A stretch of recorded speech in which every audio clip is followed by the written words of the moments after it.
Okay, we're back. I gotta confess, I didn't think that last that part two was gonna um, cover so little and take so much time. So we'll see how this next one goes. This is the area though that I'm extremely passionate about. It's an area because of my profession I understand a lot about. So we're going to go into a lot of detail here. I will say, just I guess as a little housekeeping items here. Again, my intention for this video is stated in part one.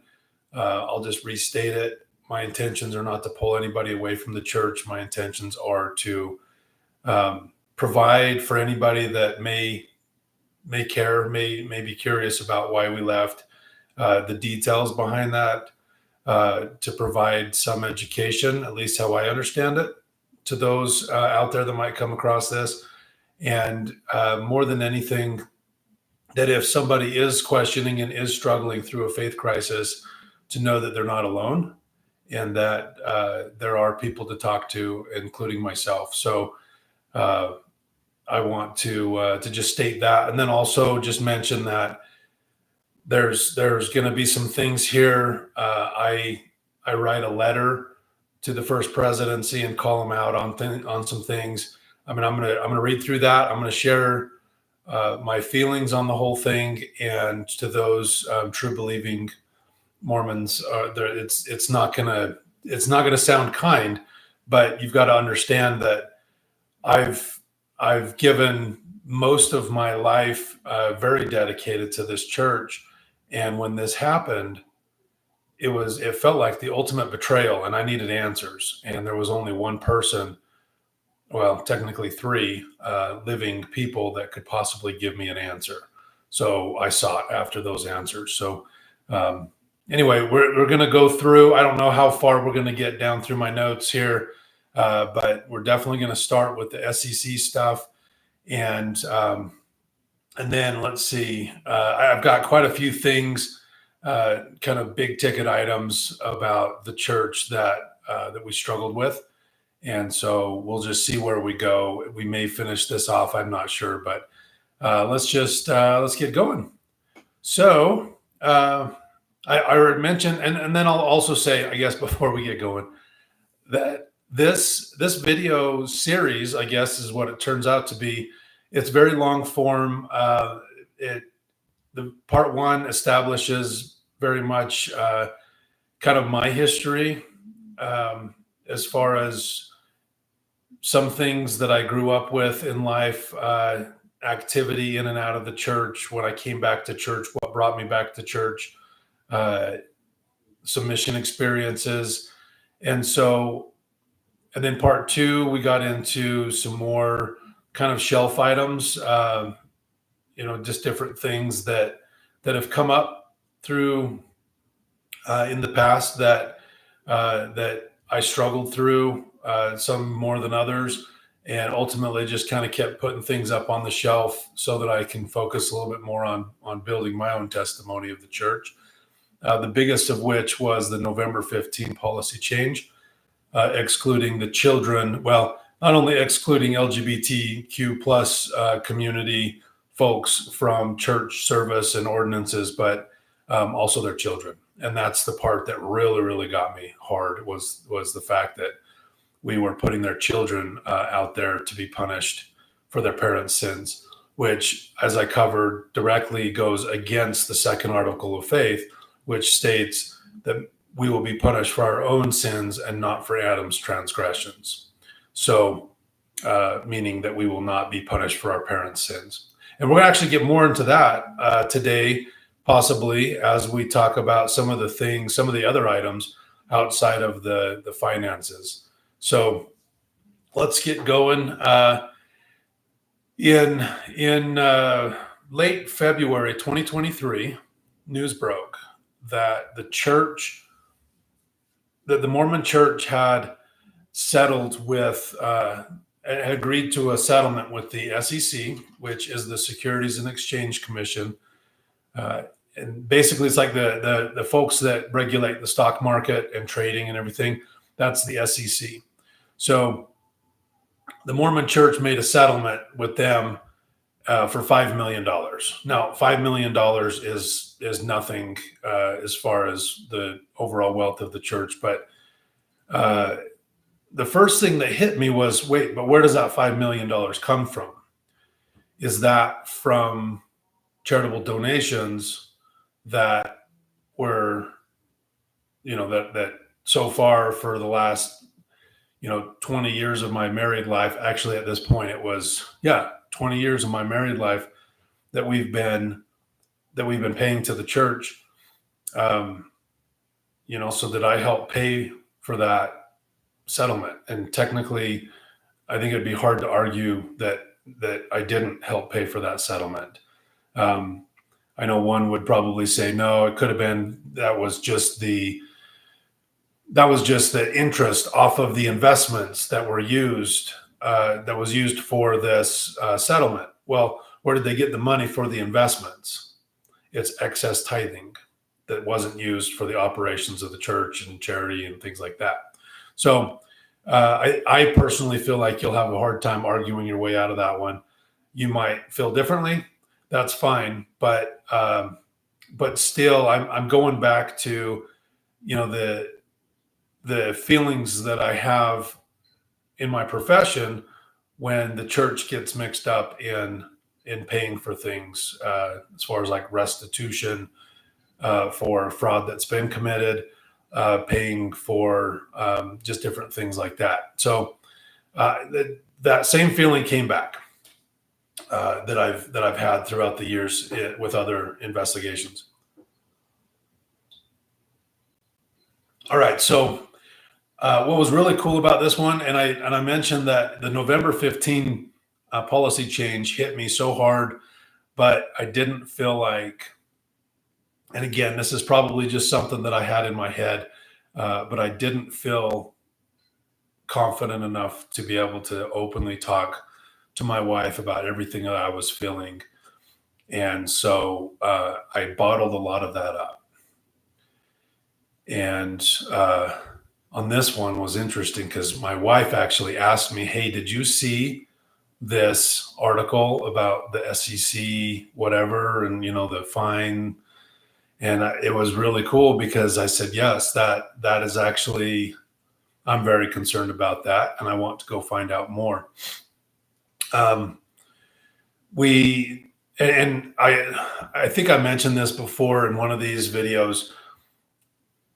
A lot of this journey we went through together. We felt the same things together.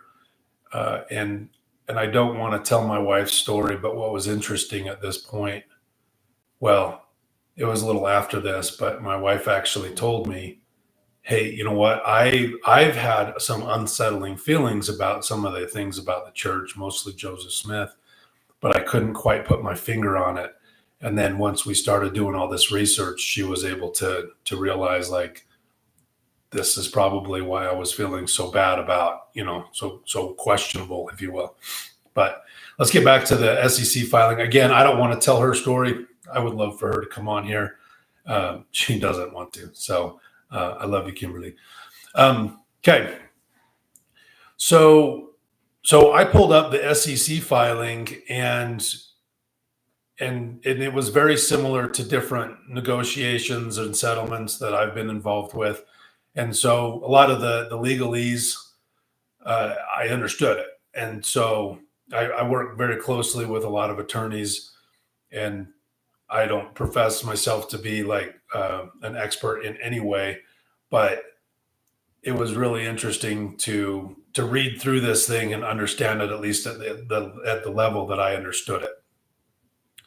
And I'm going to walk you through. So I basically decided to open my own investigation. Obviously, I didn't have access to all the evidence, but one of the things that's really important to me when I do a fraud investigation that involves a lot of different activity over time is I draw out a timeline. And this is helpful for me to see what was done, when it was done, what should the level of understanding have been at that time of what was going on, and so forth. And so if you look up the SEC filing, and I'm actually going to, I'm going to put it in the description here in the video. What I didn't know, see, I'm new to all this YouTube stuff. What I didn't realize is to post a link, you have to do a verification video. And so I've sent that through. They just verify that you're actually a real human. And I'll get that posted on here because I think it's important to read it. Another resource I'm going to point you to, and I'm just going to do a shameless plug, unsolicited. He doesn't know I'm doing this, but Mormon Stories podcast, John DeLann, he's got a reputation amongst the true believing Mormons, probably that, if you come across his stuff, you stay away. I disagree wholeheartedly with that because his approach is to help educate and help you make an informed decision, not a decision that's all fed by only information from the church. And I'm going to go through a lot of things in this segment, or possibly next, that I'm going to actually be using the church's sources to show you things that I've learned. And so anyway, John DeLann, actually, when I came across his material, Mormon Stories podcast, again, it's a podcast or it's also a YouTube channel. I was actually looking for more information on this SEC filing. He did an interview with an attorney who actually works in this space, not on this case or anything, but he works in securities and exchange stuff. And he lives here locally in Utah, but also like his business practices back east and so forth, named Mark Pugsley. Anyway, John interviewed Mark, and Mark went through this entire order and then kind of translated it into layman terms, which was really cool and helpful for my wife and I to watch that as well. So I'm going to refer you to that. Let's go through this timeline. But before we do, I want to just mention, I've talked a little bit about articles of faith. So again, articles of faith is basically a list of 13 items that kind of encompass the beliefs of the Mormon faith. Article of Faith number 12 states, we believe in being subject to kings, presidents, rulers, and magistrates, in obeying, honoring, and sustaining the law. In Article 13, it's fairly long, but the way it starts out is, we believe in being honest, and then it goes on, true, chaste, benevolent, and I think something to that effect. You can look it up. 13th Article of Faith, LDS Church. So I just want to mention those two articles of faith. I also want to keep in mind that one of the temple recommend interview questions is asking if you're honest in your dealings with your fellow man. So those three things, let's just keep in mind as we go through this. And obviously, like, where I'm headed here with this, but let's see.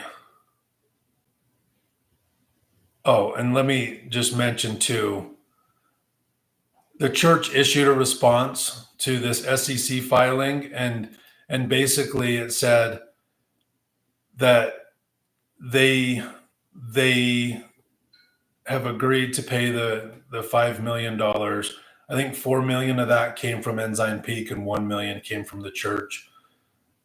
So, because on paper they're technically different entities, but in all reality, and we learned that through this order, all the moves, everything that Ensign Peak does has to be approved by the first presidency of the church. So it's really all the same.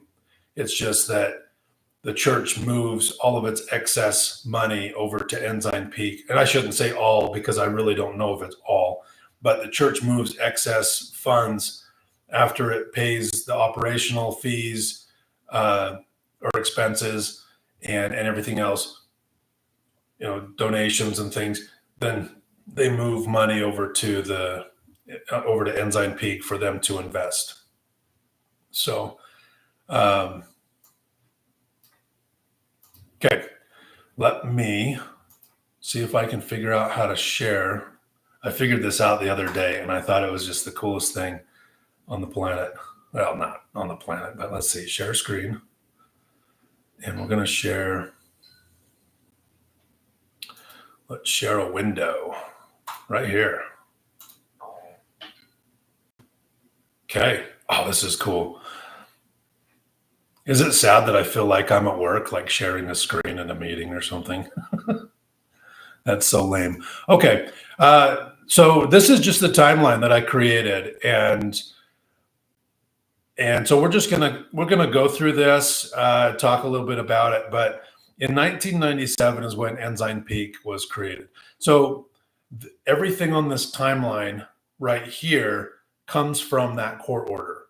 And I'll mention too, and I got into a little bit of an online spat with a guy that posted something about the church finances and isn't it great that they do this and that. And then he also said in his post in the description, please, comments are welcome, but please do not bring up the SEC fraud in your comments. I'll discuss that in a later video. And I thought, well, that's really interesting that you want to talk about how the church has all this wealth, but you don't want to talk about how they come across all of this wealth. And that didn't seem too fair to me. We kind of got in a spat back and forth. One of the things that he said to me was that in the order, it says that these are these allegations. And he said that anything after that word, allegations, is, what did he say? I can't remember the word he used, but basically saying anything after saying that these are allegations, the rest of it doesn't really matter because they're allegations. And I'm going to say the church actually had to agree to what was in this order. That's part of the settlement process, is they agree to what gets put in there. So these aren't allegations. And starting on page 3 of the order, it starts listing all these facts. The church knew what facts were going into this order. So, yeah, they weren't convicted of fraud because they settled out of court. It's in their best interest to not battle this thing, especially with the amount of evidence that exists. Now, you can believe that, or you can just say, no, I'm going to believe their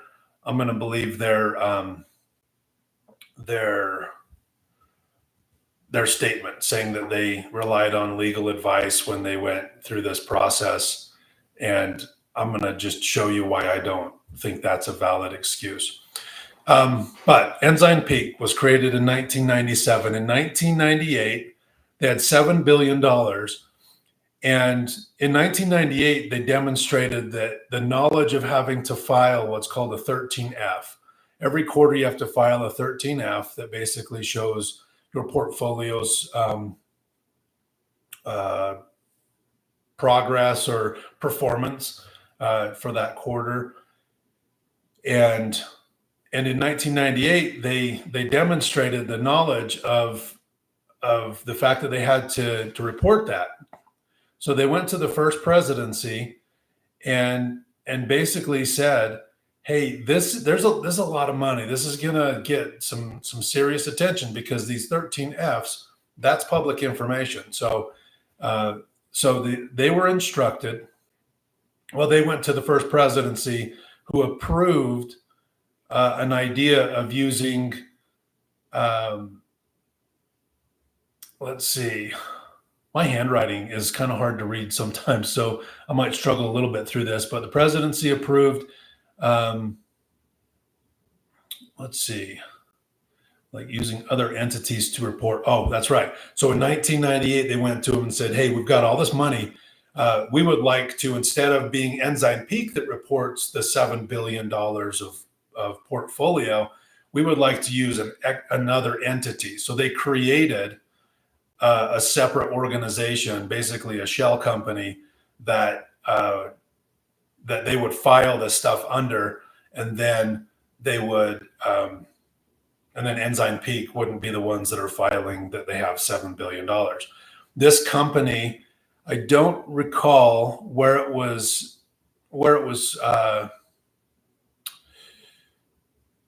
located. I want to say back east. There was one or two in California, And then looks like in 2001, they created a trust, an LLC, under the name of the trust, to file the Ensign Peak's recommendation. Ensign Peak managing director LLC filed in Glendale, California.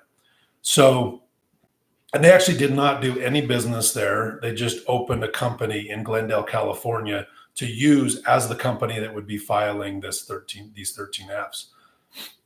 In 2005, it was discovered in March of 2005, there was discovered that there was a person that's linked to this LLC that they were employed by the church. So like, I think it was like an investigative reporter or somebody was able to find that out, and they kind of blew the whistle on it. So then the first presidency approved a new reporting entity to be used. And this is a quote coming from the first presidency: with better care being taken to ensure neither the streets nor the media would connect the new entity to Ensign Peak. So now we're going to go back to let's see, I haven't put this definition out in this video yet. I did when I was talking about my employment. Fraud. So the broad definition of fraud that I'm putting out there, there's fraud, there's investment fraud, there's insurance fraud, there's all kinds of fraud. And the overarching, I guess you could call it a commonality, is that to commit fraud, you have to have intent to deceive to gain something you're not entitled to. So what are they not entitled to here? I'm going to argue that the ability to hide their finances from, as they put it here, the streets or the media. I don't know what that means. Are they trying to hide it from the streets, meaning from the general public, so that they wouldn't be as scrutinized by the general public and the media? Or are they talking about trying to hide it from church members in fear that they would stop paying tithing because they would believe that they have enough money? And so it's an interesting question. I think a lot of people are speculating that they were trying to hide this from the membership of the church. But regardless of what they're trying to hide it from, they're not entitled to hide it. And did they intentionally deceive? Well, so far we've got the company in Glendale, California. Then it was discovered, and then they were told, yep, go ahead and create another entity and be more careful this time that you don't get connected to Ensign Peak. I don't know how much more clear an intent to deceive can be than that statement right there. And again, all of this is in the document, and all of it would have had to have been agreed to by the church. In December of 2005, they formed the new LLC in Delaware, and the Ensign Peak managing director was the signee for that one. Let's see. In 2011, Ensign Peak became concerned due to the size of the portfolio. So, I mean, this thing is just growing like crazy, and it's being added to every year in a significant way. So, they're getting concerned about the size of this portfolio, and up to this point, it's in Delaware. It's a company in Delaware, and so that's going to draw a lot of attention to that company. And so people are going to start poking around. And so with the Ensign Peak's recommendation, the first presidency approves for 5 new entities to be created. So they were all given Delaware addresses, but none of them did any business in Delaware. So again, let's go back to the intent to deceive. You notice the problem that your money, the size of your portfolio is going to be possibly noticed. So you take more steps to hide what you're doing. This is really interesting to me because in my line of work, we go through audits all the time, either by regulators or internal audits. And I'll just explain, if you've never been through an internal audit, at least in my space, in my profession, an internal audit is designed to try to expose areas of risk for you to fix, so that when the regulators come knocking at your door to audit you, you've already found those areas and you've already fixed them. That is like 100% what we use our internal audit department for. There's no penalties. Like if they found that we were doing something wrong, we're not given a fine or anything like that. Whereas if the regulators were to come in and audit you and find that same thing, then there's generally some really heavy fines and other consequences that you have to have. So it's a great thing to have internal auditors. So in 2014, internal auditors, they mentioned the SEC may not agree with the way that they're doing these 13F filings. And so here is an opportunity for Ensign Peak to go to the prophet or evaluate that, that finding is what they call it, and see what they need to do to fix it. And part of that process, again, it's very clear in this order that Ensign Peak doesn't make changes without first presidency approval. So here's an opportunity to fix it in 2014. Once somebody calls them out saying, this doesn't look right. And they didn't do it. They just completely ignored it. Okay, in 2015,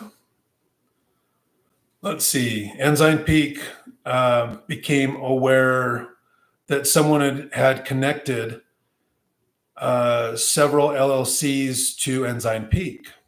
So the first presidency approves for Ensign Peak to their recommendation to,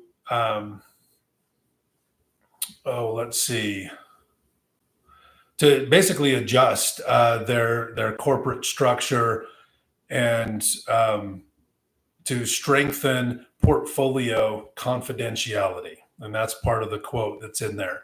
So they are told, once somebody again discovers these LLCs are linked to Ensign Peak, first presidency approves the plan to restructure, and they specifically say that we, the reason for this restructure is to strengthen portfolio confidentiality. So again, we're going to great lengths to keep things hidden intentionally. I mean, there's no question, I think, of intent here, and knowingly and willfully changing things up to keep them hidden. All right, so down here, let's see.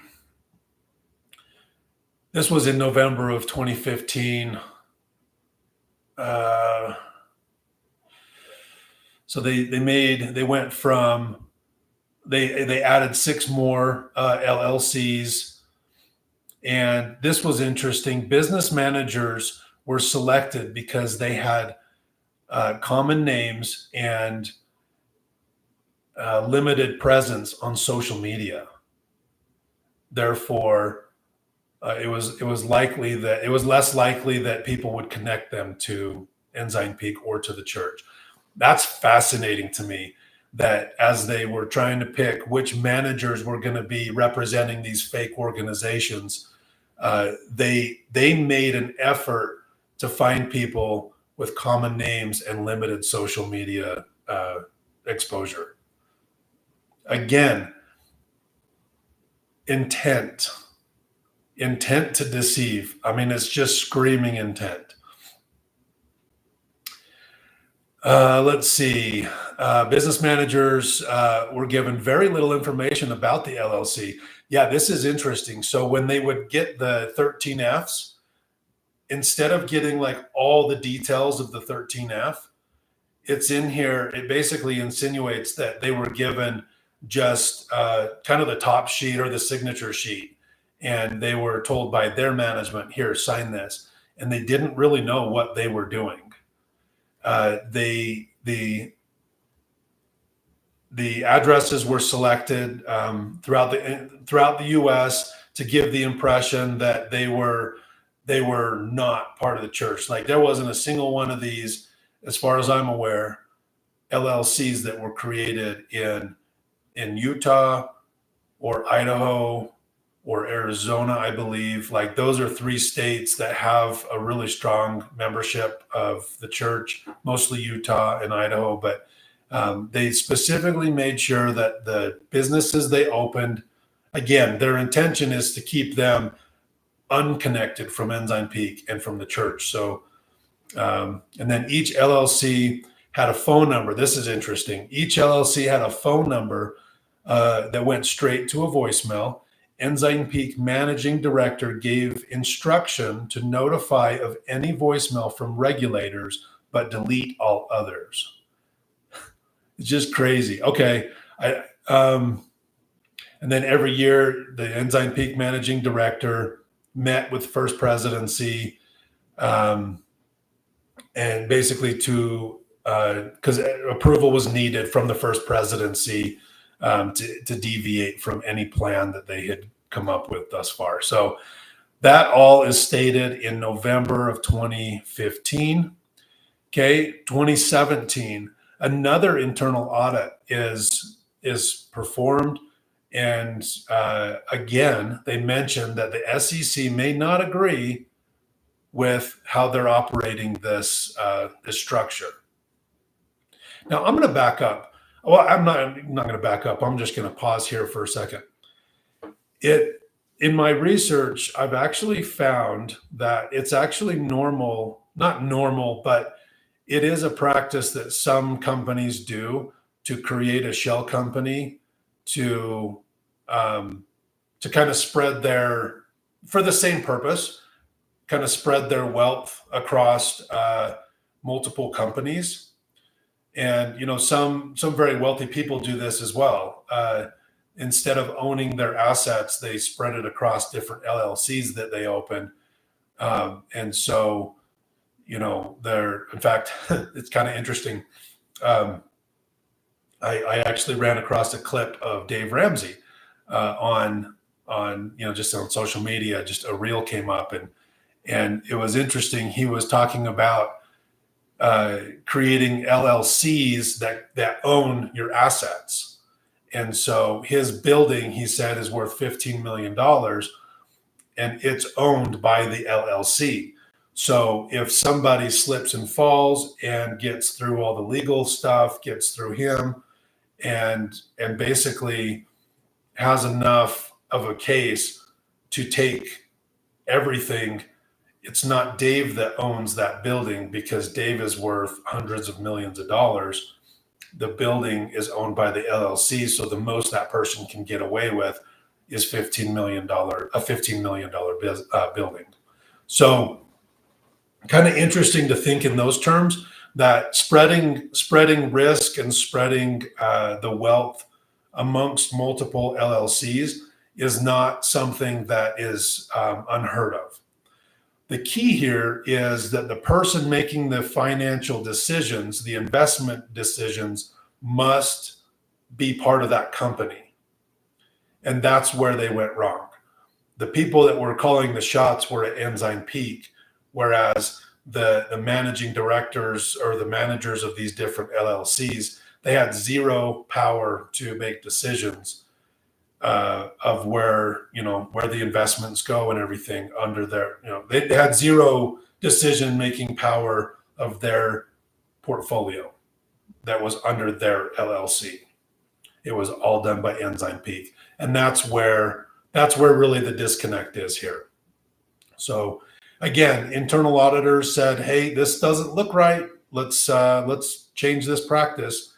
Now, again, last session, I talked about this song, Follow the Prophet, where you repeat 54 times, follow the prophet, follow the prophet, follow the prophet.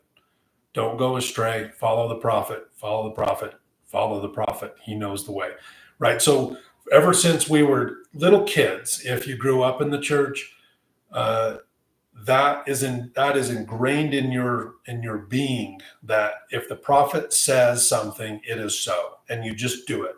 So now imagine, even if the managing director of Ensign Peak wanted to go to the prophet and say, hey, I don't think this is right.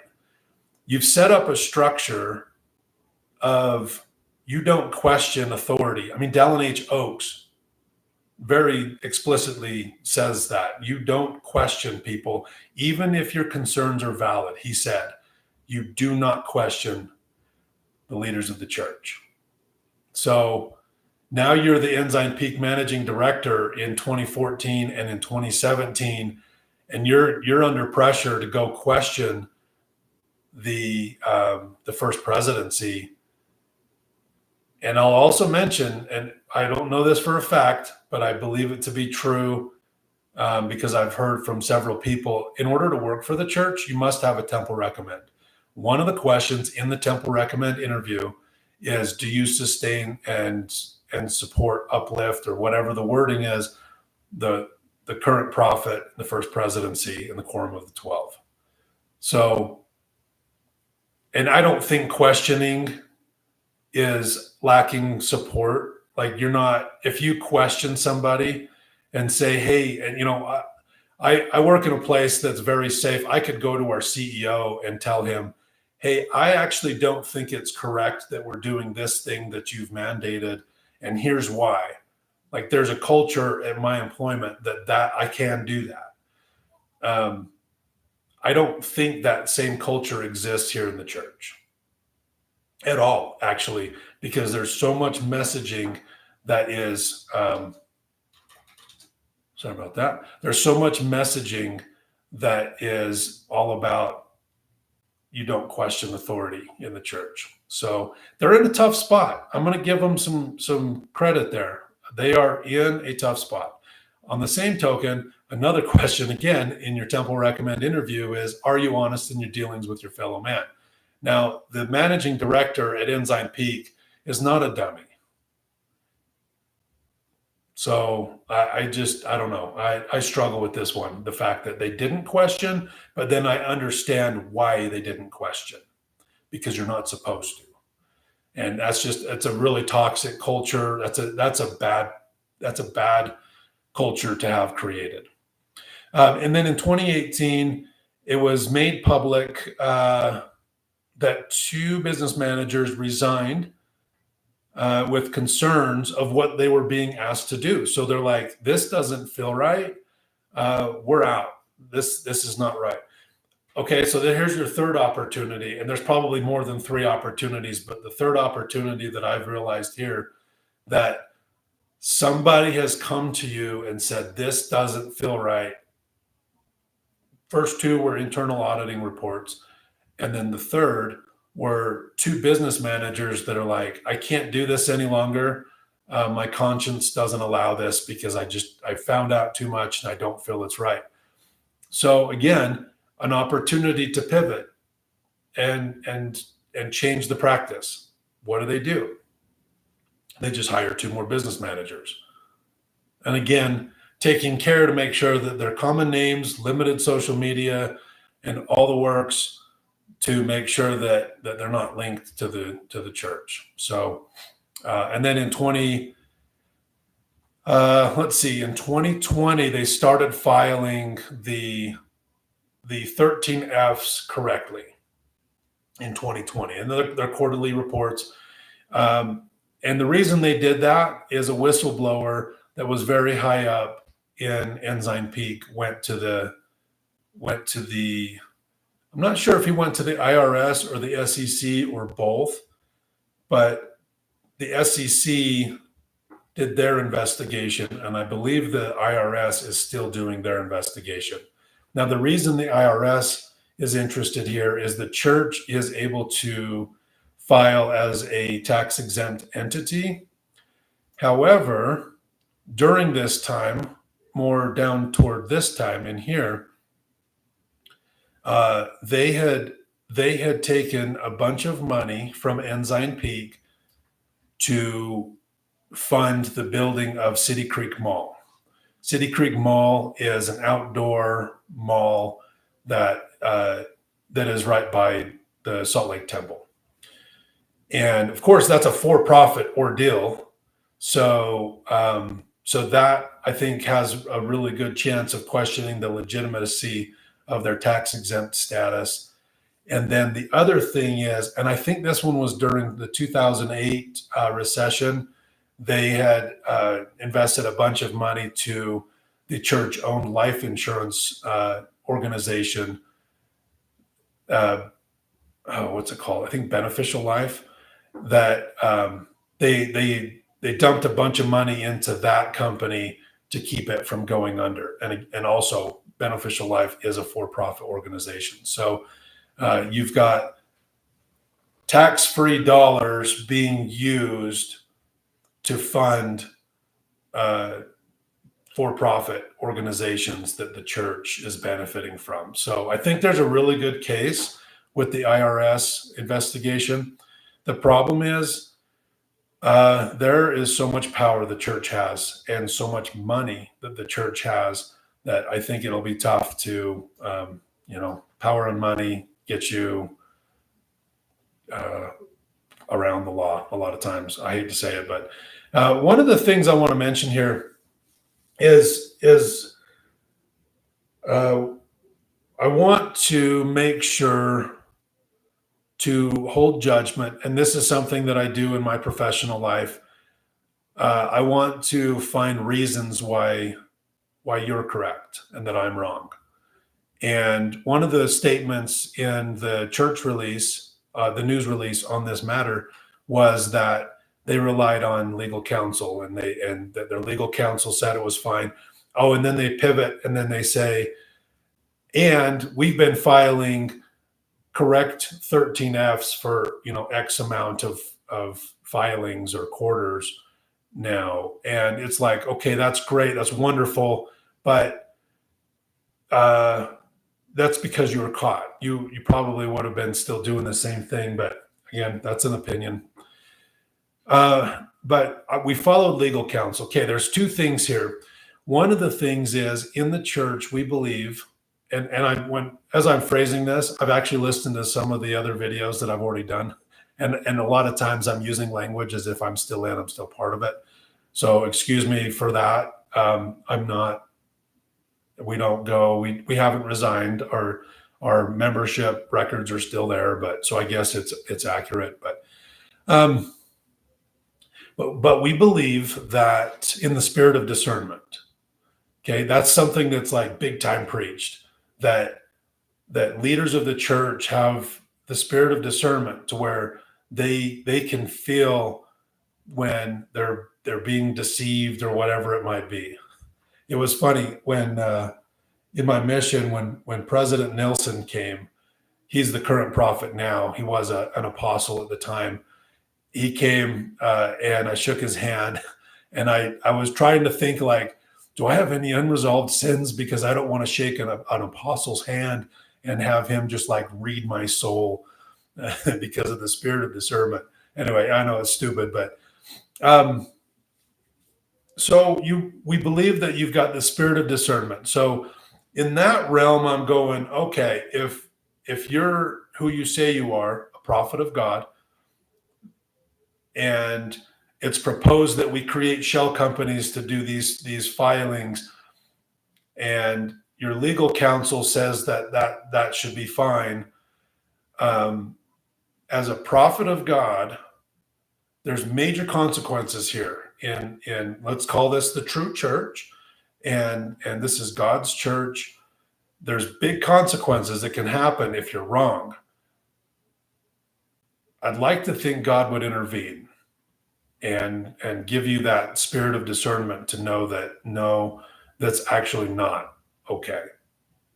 So, but spirit of discernment aside, I wanted to know the backgrounds of all the men that were in place during this time from 1998 up to 2020 who was in charge, who was in the first presidency, because it was very clear in this order that Ensign Peak always had to go to the first presidency for any changes to the plan.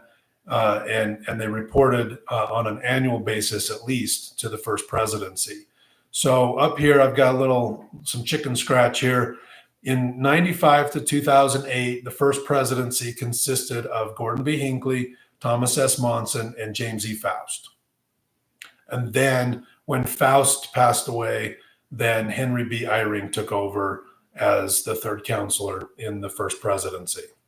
So what I wanted to know is, where did these guys come from?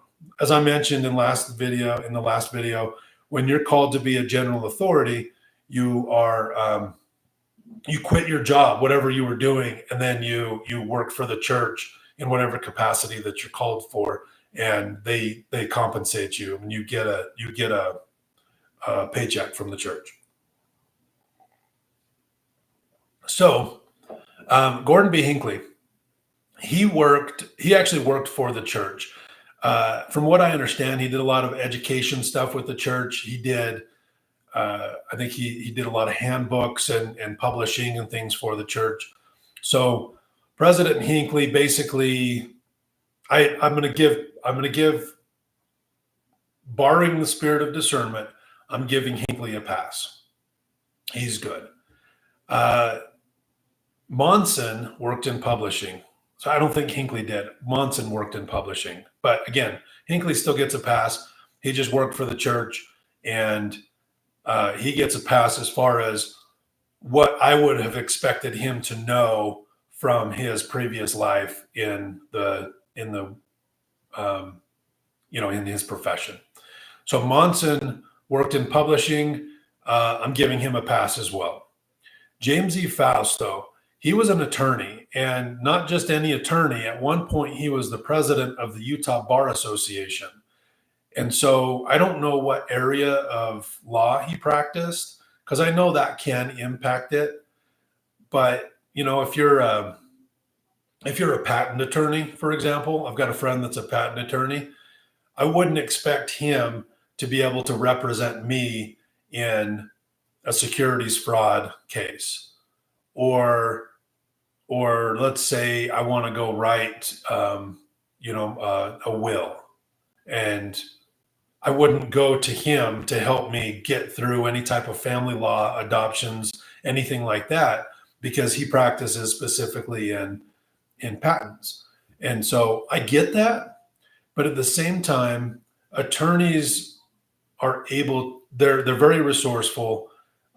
They should know at least where to look if there's question as far as the legality of whatever activity that you're doing. But this guy was the president of the Utah Bar Association, which to me makes him even more responsible or able to have resources to know what they were doing was not above board. So I'm not giving Faust a pass, which therefore, because this is a first presidency thing, the first presidency at the time of inception of this scheme does not get a pass. And then when Faust passed away, Eyring came in. Eyring's background is business and education. So that first presidency that he came in, he was a second counselor. And then in 2008, after Hinckley passed away, Thomas S. Monson took over as prophet. Again, he's from publishing. Eyring is from education and business. And then Dieter F. Uchtdorf, he was a mechanical engineer and a pilot. So you could say that this next first presidency is unaware professionally that this was not okay. But the ball is rolling, and Monson, for the whole time, has been part of the approving of the process. And so to me, I'm like, yeah, I could give you a pass based off of profession alone, but but the wheels are turning already. Now all you're doing is approving the continuation of this machine. When Monson passed away, let's see, Russell M. Nelson, he takes over as the prophet, and he was a heart surgeon. Dallin H. Oaks was the first counselor. He's an attorney, and then Eyring again is in business and education. This was kind of a rare thing to have somebody leave the first presidency. It's my understanding that nobody in the quorum of the 12 apostles were privy to this information, that this was just the first presidency. And it's interesting when you're privy to such information, to have somebody kicked out of the first presidency and moved back to the quorum of the 12. That's what happened with Uchtdorf, and just really interesting that happened. So now you've got somebody who knows about this fraud scheme at a very intimate level that's back with the other guys. Now, I don't know if that's a damaging thing, if it had any effect. I mean, it's all over now, but it's just interesting that happened. Let's see. And so again, we're right at the tail end of when this scheme got exposed by this whistleblower at Ensign Peak. But Dallin H. Oaks is an attorney, and again, I mean, he's super smart. He is very smart. Faust, I don't know much about Faust other than, when he was in the first presidency. But you can't be the president of the Utah Bar Association and not be a highly intelligent individual. So that's kind of the timeline of events with Ensign Peak. And then let me just reference back to my notes here and see if there's anything that I'm missing here on this section. But again, the 13th article of faith is we believe in being honest. Also a temple recommend question. You can't have a prophet of the Church of Jesus Christ of Latter-day Saints that's not eligible for a temple recommend. And as far as I know, how can God's living prophet not be able to enter the temple? But I believe wholeheartedly that since 2000 or since 1998,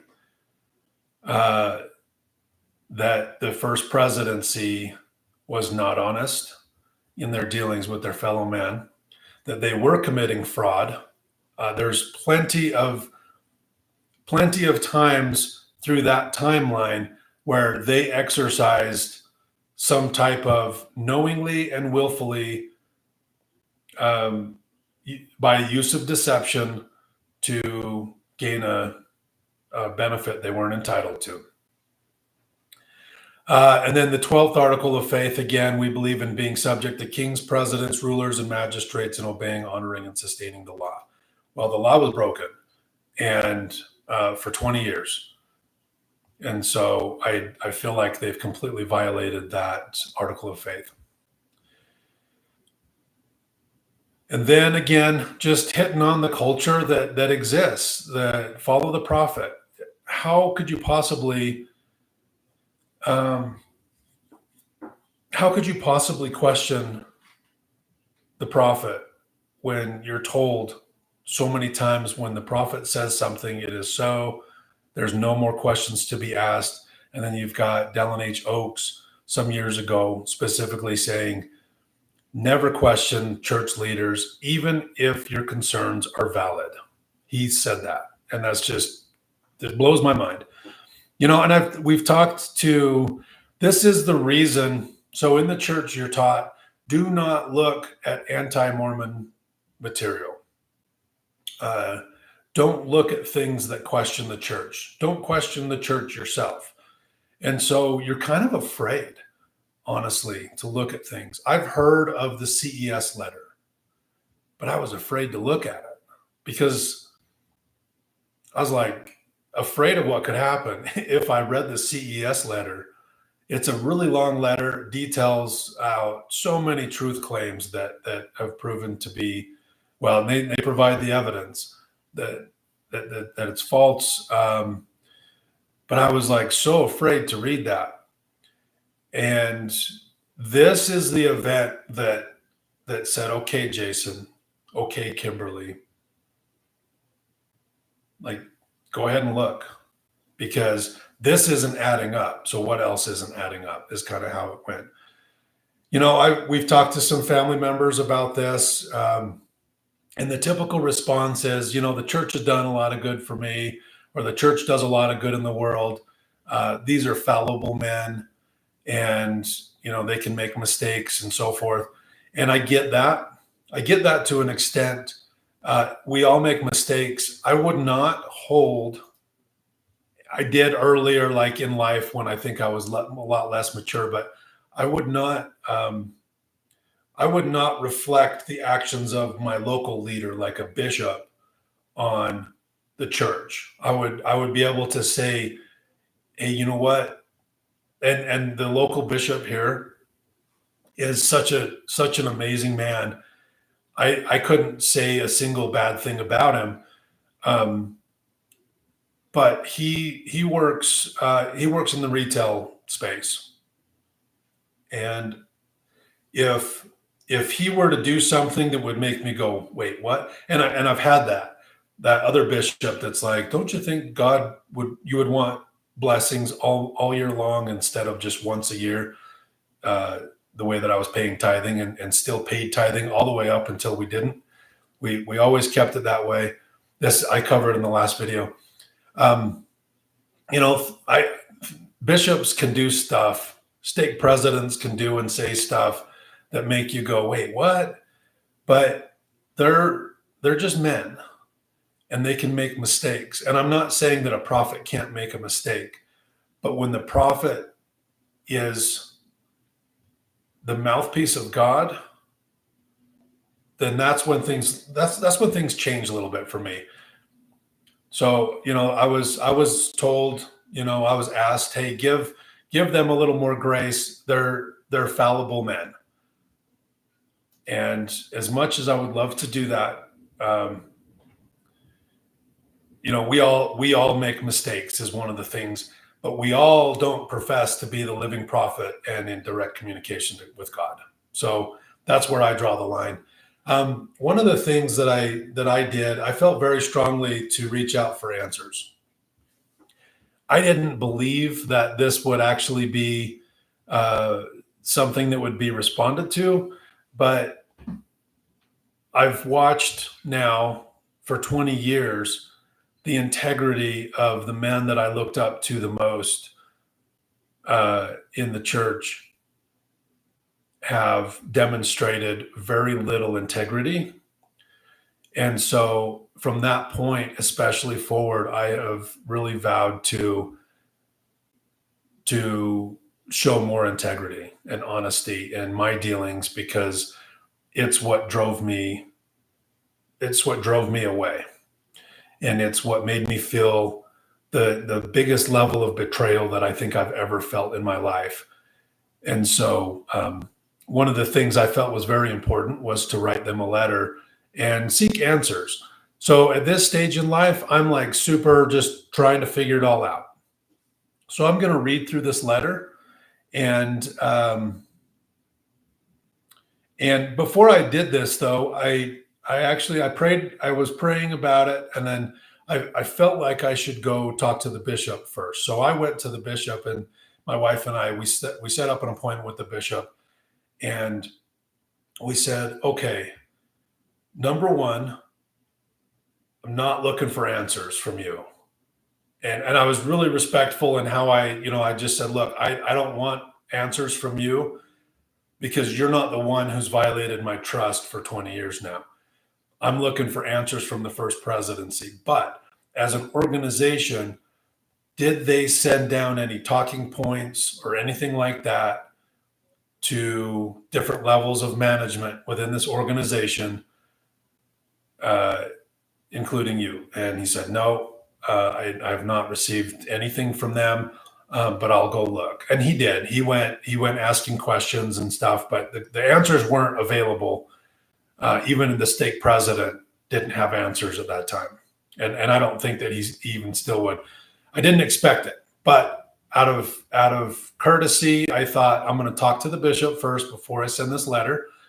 And then I'm also going to, and another benefit of talking to the bishop before sending it was that I was pretty sure that when this letter got to the church office, it would then be bounced back to the stake president, who would then go back to the bishop and say, hey, you've got somebody you need to deal with that's got some concerns. So I just wanted to give him a heads up. Another really cool thing about that meeting, though, that I thought was interesting is I asked him, I said, okay, so as of this point, just so you know, we will not pay another dime of tithing to the church because we've seen how it's handled the tithing through the last 20 years and used it to commit fraud.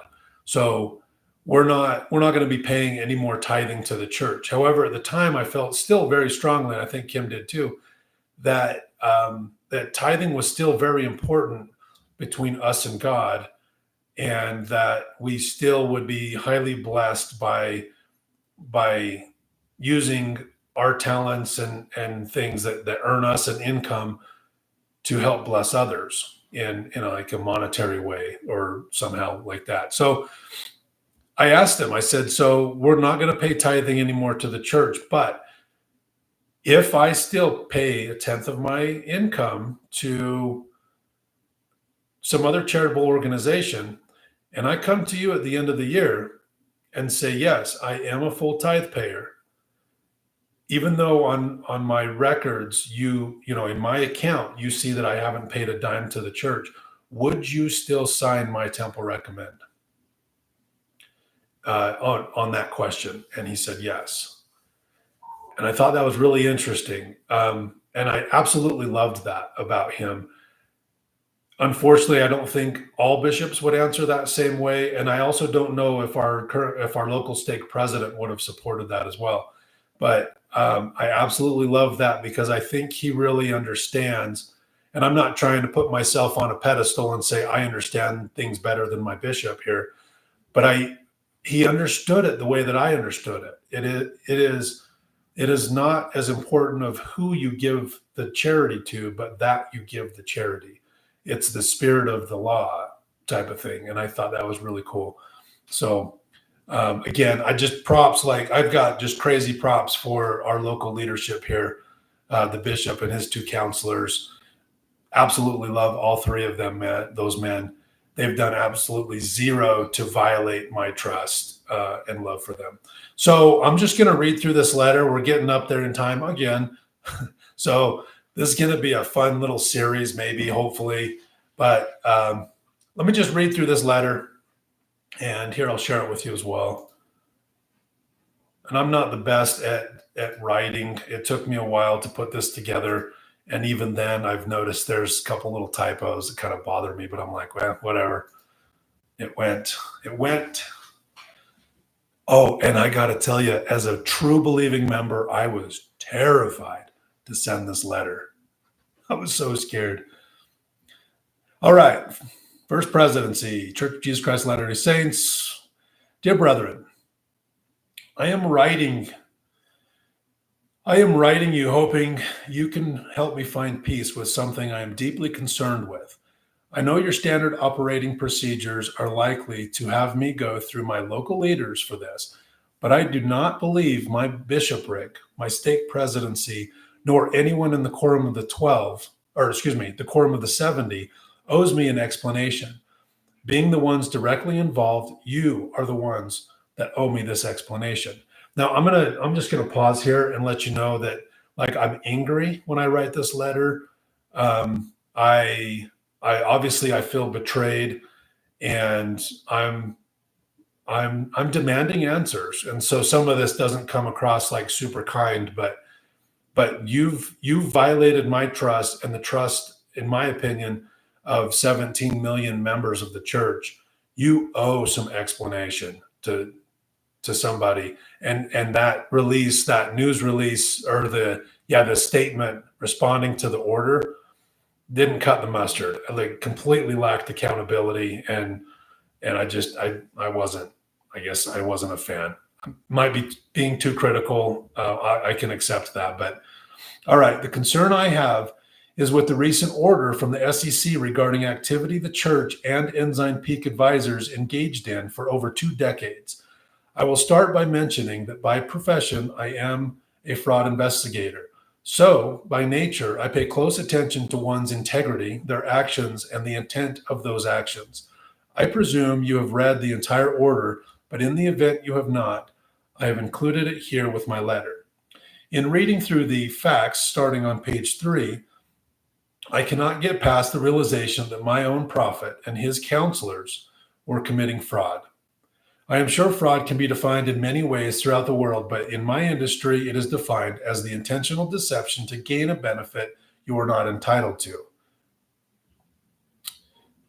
Regardless of the reason for hiding these investment portfolios, whether it be from the media, the streets, as mentioned in the facts, or from the membership of the church, the fact is that Ensign Peak advisors went to great lengths to hide this information through the means of intentional deception, using the exact methods I find people using in my investigations at work, for which they get criminally prosecuted. What is worse, let me scroll here. What is worse, all seems to have been approved by the first presidency of the church. You may not have given a roadmap for them to follow, but you gave very clear direction to be careful to keep it confidential. The church's press release on this matter, along with the FAQs, mention all was done under legal advice. I am very curious who those attorneys were and if they have temple recommend, and if they are temple recommend holding members of the church. President Faust was one of President Hinckley's counselors at the inception of this activity, and as you know, he was a very smart attorney prior to his service with the church, not to mention, at one time, the president of the Utah Bar Association. I have a hard time believing he did not know, nor the fact that our seers and revelators had no inkling they were committing fraud. The church's press release on this matter seemed to be designed to draw the reader's attention to the fact that it has been reporting correctly for the last 13 quarters. While this is commendable, this is exactly what the subjects of my investigations do when they are caught. They try to make it right. The parties at question here, when exposed in the early 2000s, and this is really, that is a typo. That's really, they were exposed in 2020 or 2019, I believe. Did not make it. Oh, no, this is right. The parties at question here, when exposed in the early 2000s, so they're saying when people made those connections to Ensign Peak or to the church, those business managers, when that was exposed, did not make it right, but rather went to great lengths with the approval of the first presidency to further cover up what they were doing through the creation of multiple fake companies designed to draw attention away from the truth. The best word I can come up with is I feel betrayed, not by my Heavenly Father or my Savior, but by the men I have looked up to, that I have loved and admired. I was reactivated to the church when I was around 20 years old and was inspired in many ways by our prophet at the time, President Hinckley. I quickly got myself worthy and ready to serve a mission in Brazil from 2001 to 2003, and then married my amazing wife that same year in the Salt Lake Temple. All the while, these men, whom I looked up to, were committing fraud, for whatever their reasoning may be. I am not sure how I can continue answering the question in my Temple Recommend interviews, asking if I am honest with my fellow man, knowing that my prophet, his counselors, and every presidency leading back to 1998 was not. How can I support and sustain you with this knowledge? How are your actions and those of your predecessors in line with the 12th and 13th Articles of Faith? My intentions are to live a fulfilling life, serving and loving those around me as I believe Christ would. Whether I remain active in the church or not greatly depends on if I can regain trust in you, the top leadership of the church. I need to know you and your predecessors were not intentionally deceiving others with the intent to hide something you had no rights to hide from the public. I need to know that you too were honest in your dealings with your fellow man. I hope you can help me find the explanations I am looking for, and I will continue praying and searching the scriptures for answers and peace. Sincerely, your brother in Christ, Jason L. Bailey. So, yeah, I fired that letter off, and then it was terrifying. I was like, back in the day, back in Joseph Smith's and Brigham Young's day, they had kind of a secret society, and for a minute it was an official thing, then it was an unofficial thing, but the Danites. And I think back that if I would have written a letter like this to Brigham Young, I probably would have had a hit put out on me, carried out by one of the Danites. But okay, I'm going to actually stop there. This is where we're going to pick up, though, is I never got a response from this letter. Nobody ever contacted us. Nobody reached out in any way whatsoever. So I mean, gosh, the prophet and the first presidency probably gets just thousands and thousands of letters a day. So they probably just have somebody that screens them and does something with them. I don't know where this letter ended up, but I never heard back from them. Never heard back from my stake president in this regard. Never heard back from the bishop in this regard. The bishop did call us back in and had a little bit of follow-up just to let us know that he's been asking the stake president questions, and just that the stake president didn't know either. So that was very much appreciated, because when this bishop reaches, when he says, "Hey, I'm going to follow up," and gosh, he's dealing with so many things in the ward. I mean, he's like got to be everybody's problem solver of everybody that lives in this neighborhood or this ward. And so not only that, like he's helping with his own family. So much pressure on bishops is completely unfair. It's a job that nobody should take. I know somebody needs to take it, but I really feel for him. And I was really impressed with the fact that I didn't keep collecting from him, because honestly, I didn't think he was going to follow through, because he's got so many bigger and better things to do.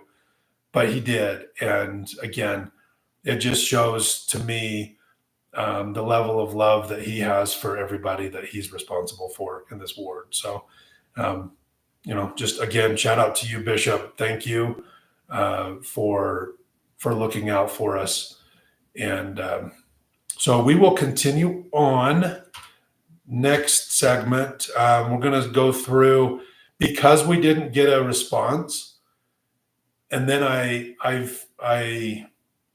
mentioned John DeLynne's podcast and YouTube channel. I went and, we found that interview with that attorney that works in this environment here in the securities and exchange stuff. And that's what introduced me to John DeLynne's material.